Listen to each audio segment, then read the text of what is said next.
नमस्ते दर्शकों, आपका मेरे YouTube चैनल में स्वागत है। मैंने आपको 12 लग्न के बारे में बताया है। अब मैं आपको हर घर 12 घर होते हैं एक पत्रिका में, तो उसके 12 घरों का डिटेल्स बताऊंगी कि किस किस घर में क्या क्या होता है। आज मैं आपको प्रथम भाव पहला घर के बारे में बताने जा रही हूँ। लाल किताब ने कुंडली के प्रथम भाव को मेष राशि माना है। उनका कहना है कि हर मनुष्य का सिर उसका मेष राशि है और इस घर को उसने बहुत ही ज़्यादा महत्व दिया है। यह घर जीवात्मा का घर है, अर्थात इस संसार में जीवात्मा परमात्मा का अंश है और जीवात्मा भगवान विष्णु का रूप माना गया है। जबकि कुंडली में दूसरा घर और 7वें घर के स्वामी शुक्र हैं।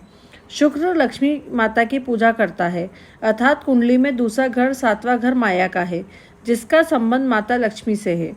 माता लक्ष्मी भगवान विष्णु से मिलना चाहती है और भगवान विष्णु माता लक्ष्मी से मिलना चाहते हैं। इसलिए संसार में मनुष्य की दौड़ माया की तरफ होती है, जो लक्ष्मी का रूप है, जिसे जड़ जोरू और जमीन माना गया है। और हर मनुष्य की दौड़ माया की तरफ होती है। इसलिए लाल किताब ने लिखा है कि संसार में झगड़ा आत्मा और माया का है, अर्थात मनुष्य माया को प्राप्त करने के लिए सब कुछ अच्छे बुरे कर्म करता है और अपने को नहीं पहचानता कि मैं भगवान विष्णु का अंश हूँ। पहले भाव से विचार करते हैं कि अपनी तंदुरुस्ती, साहस, हिम्मत, हौसला, कार्यक्षमता, अपनी निजी ताकत, हुकूमत, गद्दी, रूप, रंग, जीवन शक्ति, नाना जीवन में संघर्ष, शिक्षा, ऐश्वर्य आदि। लग्न में सूर्य उच्च का होता है, क्योंकि लग्नों में मेष राशि सूर्य को आत्मा का एक कारक माना गया है और सूर्य को जीवन दाता भी माना गया है। अगर सूर्य भगवान न होते तो इस पृथ्वी पर पूरा अंधेरा होता और पृथ्वी बर्फ से ढकी होती। सूर्य भगवान अपनी रोशनी और गर्मी से पूरे पृथ्वी पर सभी जीव जंतु, पेड़ पौधे को पाल रखा है। इसलिए सूर्य का संबंध तथा पहले घर का घनिष्ठ संबंध है। कुंडली लग्न का संबंध भी सूर्य से जुड़ा हुआ है। सूर्य जिस महीने में जिस राशि में होता है, सूर्योदय के समय वही लग्न उदय होता है। लग्न को मित्र अर्थात खुद माना जाता है। मेष राशि का स्वामी मंगल है, इसलिए मंगल लग्न में स्वराशि का माना जाता है। मंगल खून का कारक है, इसलिए कुंडली में जिसका मंगल अच्छा होता है उसका खून बहुत ही अच्छा होता है और ऐसे जातक को बीमारी कम होती है।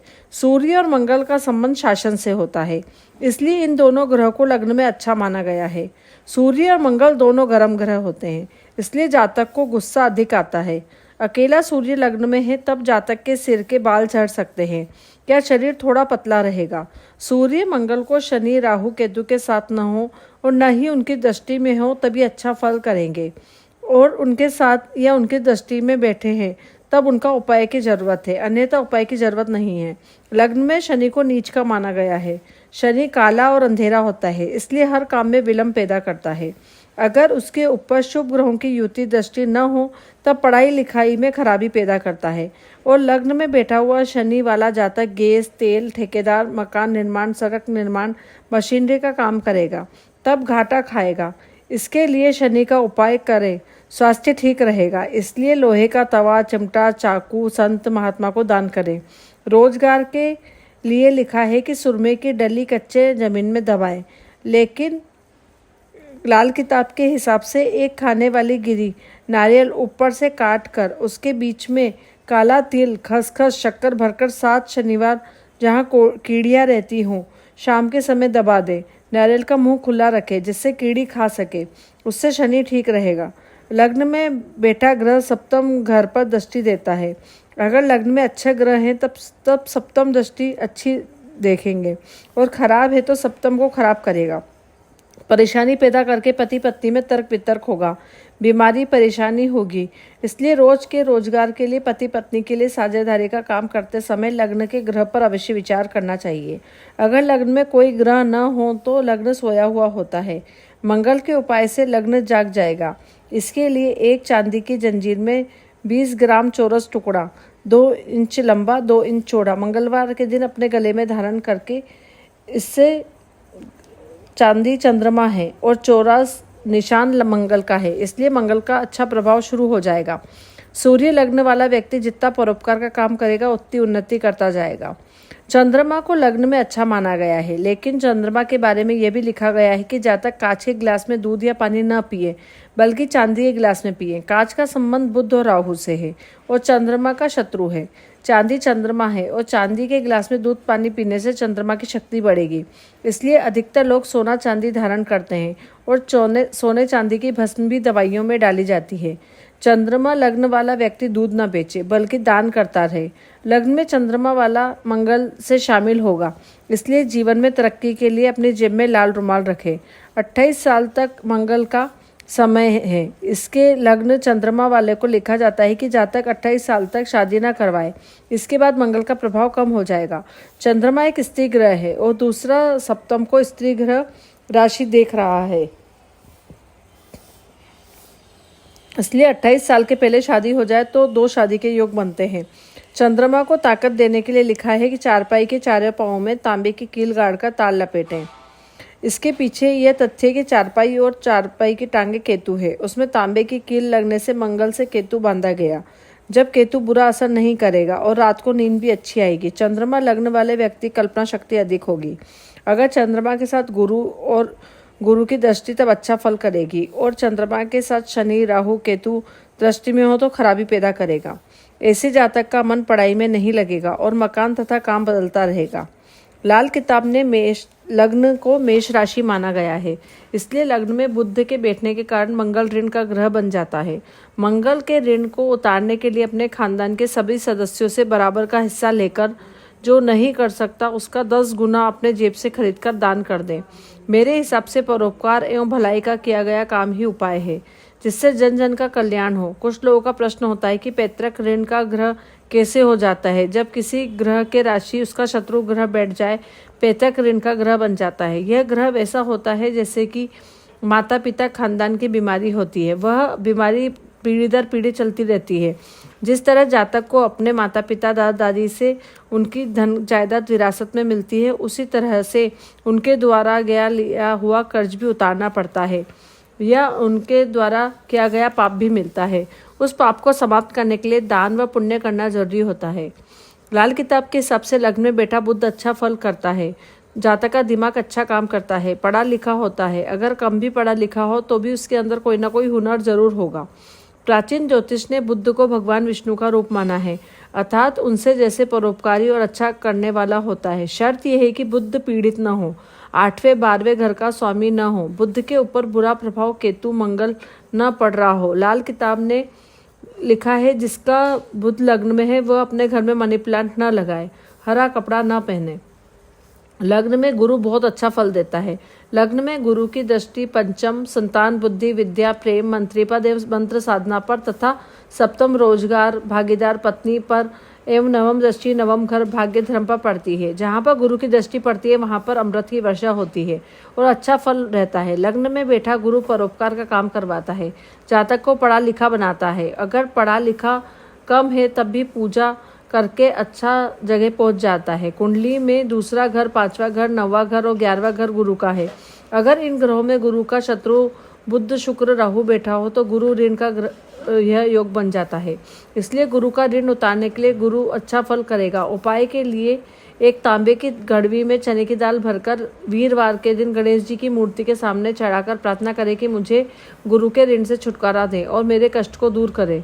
प्रश्न उठता है कि दूसरे घर में वृष राशि आती है जो शुक्र की है, पंचम में सिरी राशि आती है जो सूर्य की है, नवम धनु गुरु की अपनी राशि है और एकादश घर में कुंभ राशि आती है। तब ये घर गुरु के कैसे हो गए? धन जायदाद परिवार दूसरा घर, विद्या संतान 5वां घर, भाग्य धर्म 9वां घर, लाभ आमदनी 11वां घर, इनका पक्का कारक गुरु है। इसलिए लाल किताब में इन ग्रहों को गुरु का माना जाता है। गुरु के साथ बुध शुक्र राहु न बैठे, न उनकी दृष्टि हो, तभी अच्छा फल करेगा। अगर गुरु पीड़ित है तब उपाय करके राहत लिया जा सकता है।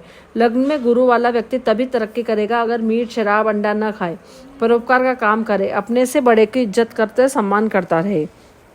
शुक्र लग्न में हो तब मंगल के साथ शामिल होगा, इसलिए 25 साल शुक्र का है, इसलिए 25वें साल में शादी न करें, नहीं तो खराबी होगी। तथा ये भी लिखा है कि जातक को शादी के बाद रोजगार ठीक चलेगा, क्योंकि शुक्र शादी ब्याह का कारक है। लग्न का शुक्र जिसकी मदद करने पर आएगा पूरी मदद करेगा, जिससे दुश्मनी करेगा उससे संसार से निकालने या नीचे दिखाने की पूरी कोशिश करेगा। जातक मेल मिलाप करने वाला होगा। लग्न में शुक्र को ठीक करने के लिए रोज नहाकर साफ सुथरे कपड़े पहने, गंदगी से दूर रहें, गायों को हरा चारा डालकर आए। अगर लग्न में ग्रह बैठे और 7वां घर खाली है तब लग्न के सोए हुए होते हैं, उनको जागने के लिए शरीर शादी करे या नौकरानी रख ले या फिर गायों की सेवा करते रहें। लग्न में राहु को खराब माना गया है। अगर लग्न में राहु है तो केतु सप्तम में होगा, इसलिए शुक्र ऋण का ग्रह बन गया।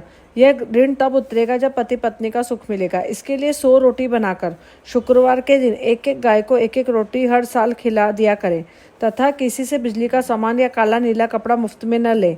अगर कोई दे जाता है तब आगे किसी गरीब व्यक्ति को दान में दे दें। लग्न में राहु यात्रा अधिक करवाता है, कई बार विदेश यात्रा भी करवा देता है। यह इंसान को सही काम करने, सही फैसला नहीं लेने देता। इस कारण कई बार पढ़ाई अधूरी रह जाती है। मकान एवं कामकाज बदला करवाता रहता है और बिना कोई कार्य छोटे मोटे इल्जाम लगवा देता है। किसी की सलाह नहीं लेने देता। फिर इंसान जो काम करता है उसमें नुकसान करवाता है। अगर इसके ऊपर शुभ ग्रहों की युति या दृष्टि हो तब काम परेशानी देता है। अगर पाप ग्रहों का प्रभाव अधिक है तो इंसान को जिंदगी में खराबी पैदा करता है। लग्न में राहु वाला व्यक्ति ड्राइवर, पुलिस, मिलिट्री में देखा गया है। ये लोग एक जगह टिककर काम नहीं कर सकते क्योंकि इनको बदली जल्दी हो जाती है। लग्न में राहु इंसान को मोटापा पैदा करता है। ये कहा जाता है कि मोटापे का संबंध राहु से है। राहु शरीर के अंदर गैस पैदा करके मोटापा पैदा करता है। लग्न में बैठा राहु की दृष्टि पंचम, सप्तम, नवम में पड़ती है। जहाँ राहु की दृष्टि पड़ती है वहाँ खराबी पैदा करता है। राहु नकारात्मक सोच करवाकर पेट खराब कर देता है, जिससे पाचन शक्ति कमजोर हो जाती है। राहु से बचाव के लिए अधिक से अधिक चांदी धारण करें। हर साल 4 किलो जो 4 सूखे हवन वाले नारियल चलते पानी के जल में प्रवाह करें। लूले, लंगड़े, अंधे, पागल और अपाहिज की सेवा करें। गरीब कन्या की शादी में मदद करें। बिजली की चोरी न करें। लग्न में बैठा केतु सप्तम घर देखता है, इसलिए यहाँ पर शुक्र और मंगल दोनों के ग्रह ऋण बन जाते हैं। मंगल के ऋण को दूर करने के लिए अपने सामर्थ्य अनुसार कुछ दवाई मंगलवार के दिन किसी मुफ्त डिस्पेंसरी में दान अवश्य करें। शुक्र का ऋण यहाँ केतु नहीं बना रहा, बल्कि सप्तम में बना राहु बना रहा है। इस तरह से मैं सेकेंड वीडियो डालूंगी जो कि फर्स्ट लग्न की ही होगी। Thank you.